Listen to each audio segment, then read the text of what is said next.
सब गॉड्स ने डिसाइड किया कि एक कॉमन ग्राउंड पर मिलेंगे, जो एक प्लैनेट है जो 12 यूनिवर्सेस के बॉर्डर पर है। जैसे ही हर गॉड अराइव होता है, बेलमोंड ने कहा, क्विटेला, मैंने सुना था कि तुमने गोकू को मार दिया है। कंफ्यूज्ड क्विटेला ने जवाब दिया, हाँ मैं श्योर हूँ कि वो डेड है। उस जगह में इतना ज्यादा टाइम सर्वाइव करना पॉसिबल नहीं है। 100 साल से ज्यादा हो चुके हैं। तो लॉर्ड बीरस किसी से लड़ रहा है? फिर बेलमोंड ने कहा, यूनिवर्स 7 में कोई भी ऐसा नहीं होना चाहिए जो बीरस को इतना ज्यादा एनर्जी यूज करने पर मजबूर कर सके। वेजिटा भी नहीं।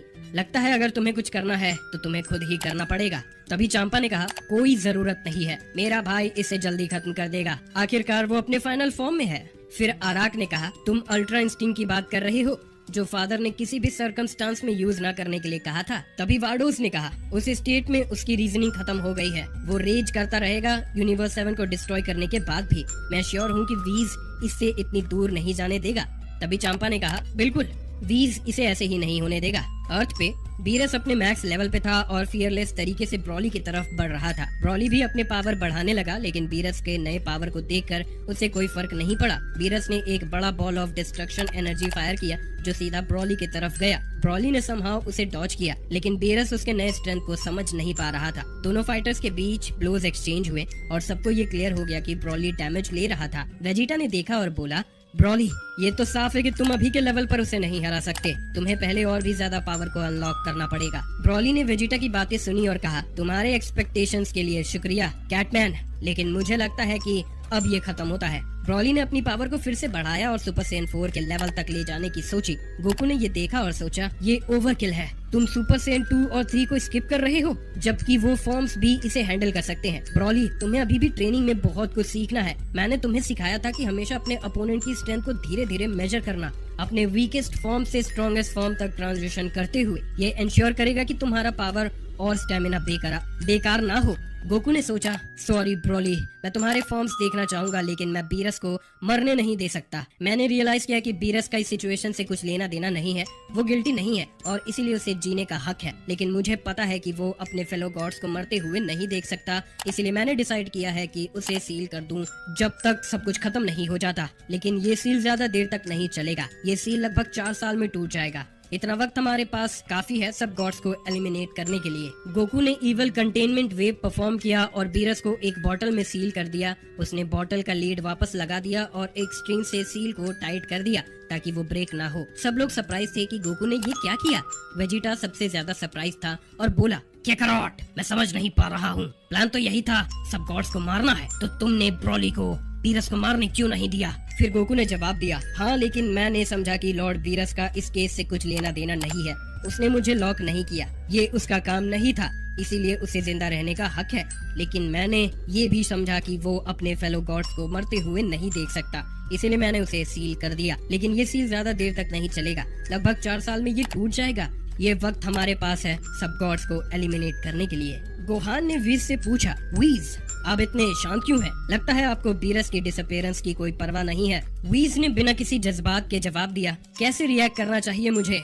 सॉन गोहान, आपने उम्मीद की थी कि मैं किसी और तरह से रिएक्ट करूंगा? मैं एक एंजल अटेंडेंट हूँ और मेरी पूरी एग्जिस्टेंस सिर्फ गॉड ऑफ डिस्ट्रक्शन की सर्विस के लिए है। लॉर्ड बीरस ने मुझे स्पेशली बोला था कि डुएल में इंटरफेयर ना करूं। मेरा फर्ज है कि मैं अपने लॉर्ड का हुक्म बिना किसी सर्कमस्टांस के पूरा करूं। आपको ये सुन के हैरानी होती है कि मेरे पास अपने असाइन गॉड के लिए कोई भी पॉजिटिव या नेगेटिव फीलिंग नहीं है। ये एंजल्स का तरीका है और ये हमेशा से ऐसा ही रहा है। यहाँ कोई जज्बात नहीं है, सिर्फ ड्यूटी है। फिर गोकू ने कहा, तो अब क्या? मुझे एंजल्स को हार्म करने का कोई इरादा नहीं है। मेरा रिवेंज सिर्फ गॉड्स के लिए है। तभी वीज हंसकर जवाब देता है, जो हुआ वो हुआ, बस वेट करो। मुझे अपने फादर और ओमनी किंग को रिपोर्ट देनी है। उनके डिसीजन के हिसाब से मैं शायद वापस आकर आप सबको उनके सामने ले आऊंगा, चाहे फोर्स से या फिर अपनी मर्जी से, ये आपके ऊपर है। 1 मिनट से भी कम वक्त में वीज ओमनी किंग के पैलेस पहुंच गया। वीज ने बिना किसी हेजिटेशन के ग्रैंड प्रीस्ट को अर्थ पर हुआ सब कुछ इन्फॉर्म किया।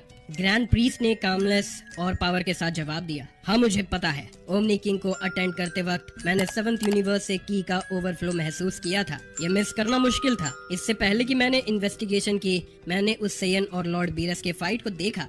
फिर वीज ने कंफर्म किया, तो आपने फाइट का आउटकम देखा? आपको पता है उसका क्या हुआ? ग्रैंड प्रीस्ट ने कहा, हाँ कितनी बड़ी बेइज्जती है एक गॉड को इस तरह से डिफीट होते हुए देखना। लेकिन सबसे ज्यादा सरप्राइजिंग मुझे जो टेक्निक यूज हुई उससे हुआ। ऐसे टेक्निक कैसे मोर्टल के हाथ लग गया? लगता है अभी भी मोर्टल के बारे में हमारे पास बहुत सारी चीजें हैं जो हम नहीं जानते। ग्रैंड प्रीस्ट ने व्हीज की बातों को सुनने के बाद कहा, मैंने सुना है कि गोकू ने उस टेक्निक का नाम ईवल कंटेनमेंट वेव बताया है। लॉर्ड वीरस की ओवरवेलमिंग स्ट्रेंथ के बावजूद ये टेक्निक सिर्फ 4 साल तक ही उसे रोक सकती है। अगर कंटेनर डिस्ट्रॉय किया जाए तो वो तुरंत रिलीज हो जाएगा।